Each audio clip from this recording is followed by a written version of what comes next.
Salut, c'est Laurette. Aujourd'hui, on va faire un salmorejo anti-gaspi avec des restes de pain de mie. Pour cette recette, il nous faudra donc des tomates, du pain de mie rassis, de l'ail, huile d'olive, vinaigre de vin, piment d'Espelette, paprika et pour le dressage, il nous faudra des œufs durs et du jambon. Le salmorejo, ça nous vient d'Andalousie. C'est une recette de soupe froide à base de tomates. C'est un petit peu comme un arroz blanco, mais version tomate. Première étape, on va d'abord laver les tomates et enlever le pédoncule. On va les tailler en 4.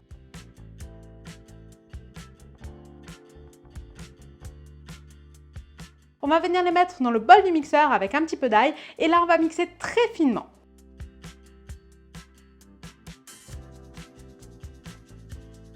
On va ensuite venir ajouter notre pain de mie rassis qu'on aura taillé en cubes,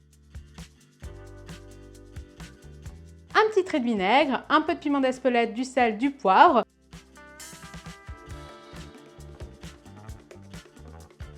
On va relancer le mixeur et on va finir de monter avec l'huile d'olive pendant que ça mixe. Une fois qu'on a la texture parfaite, c'est-à-dire bien lisse et presque un petit peu mousseuse, on va laisser prendre ça au froid au moins 1 heure. Allez, petite étape fantaisie qu'il n'y a pas dans la recette habituelle, mais j'ai encore envie d'utiliser un petit peu de pain de mie. On va faire une chapelure à l'ail un petit peu pimentée. Pour ça, on va venir tailler très finement nos petits pains de mie qui nous restent. On va venir assaisonner avec de l'huile d'olive, du paprika, du piment d'Espelette, de la fleur de sel, un petit peu de poivre, de l'ail, ce que vous avez sous la main et que vous aimez.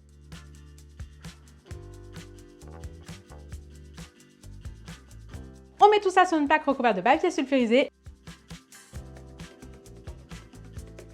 Et on met ça sous le grill du four à peu près 3-4 minutes ou à la poêle si on n'a pas envie d'allumer le four. Dernière étape, ça va être le dressage. Alors je ne vous l'ai pas montré mais j'ai fait des œufs durs, 10 minutes dans de l'eau frémissante, tout simplement, on les écale.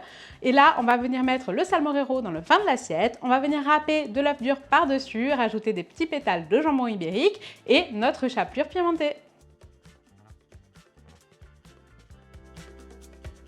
Et voilà, c'est simple, c'est frais, c'est anti-gaspi, ça vous fait voyager. Bref, faites-le à la maison et je vous dis à très vite pour de nouvelles recettes. Ciao!